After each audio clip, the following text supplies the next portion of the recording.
Mes chers petits-enfants, c'est pour vous que j'ai décidé de prendre la plume ce soir. Il fait froid dehors.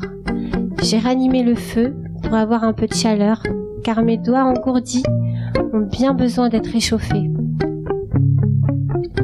J'écris à la plume. Je n'ai pas d'ordinateur ni de téléphone portable.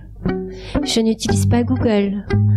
Je me sers de ma mémoire qui est grande malgré l'âge et le temps. Mon esprit est vif et je n'ai rien oublié de ce que j'ai appris.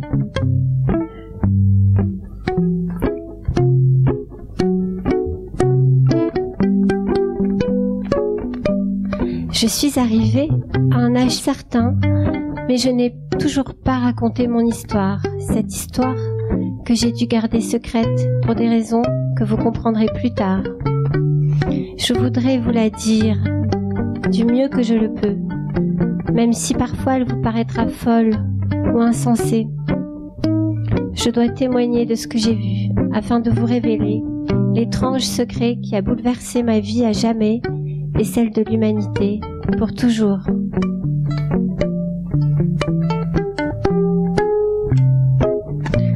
Je n'étais pas si vieille alors, telle que vous me voyez avec mes cheveux blancs, mes yeux plissés, mes rides profondes et mes mains tachées par le grand âge.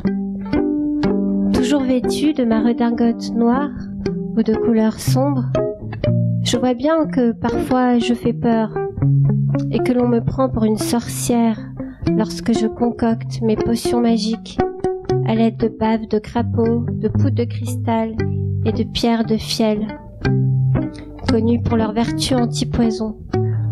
Ou encore, lorsque je mijote mes potions alchimiques qui passent par la phase indispensable que j'observe les aliments en train de pourrir. Ensuite, je m'en sers pour tenter leur transmutation en or à l'aide du crachat de lune, cette algue gélatineuse et nauséabonde.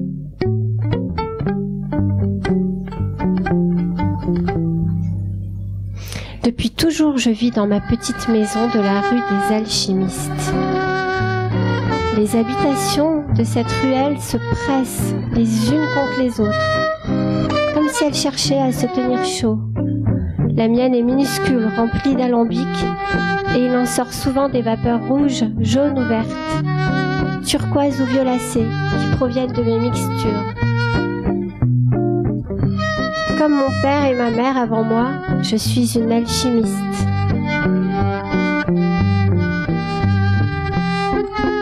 Nous faisions des expériences et des dosages. Nous préparions des potions. Nous voulions transformer le plomb en or. Et plus que tout, nous cherchions le secret de l'immortalité.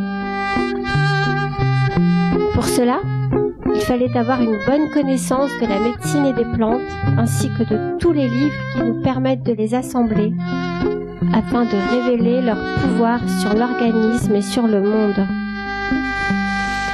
Nous avions toutes sortes de clients, des gens malades en quête de remèdes, des gens bizarres qui voulaient faire des expériences.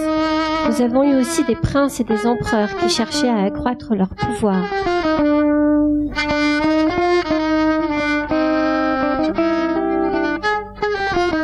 Mais tout cela, c'était dans une autre vie, bien plus ancienne que celle-ci. Vous vous demandez laquelle? J'ai atteint un âge où l'on ne compte plus les années. Mais je vous le promets, vous saurez tout. Tout a commencé par une étrange nuit. Cette nuit-là, je m'en souviendrai toujours. Comment l'oublier? À partir de ce jour, ma vie ne fut plus jamais la même.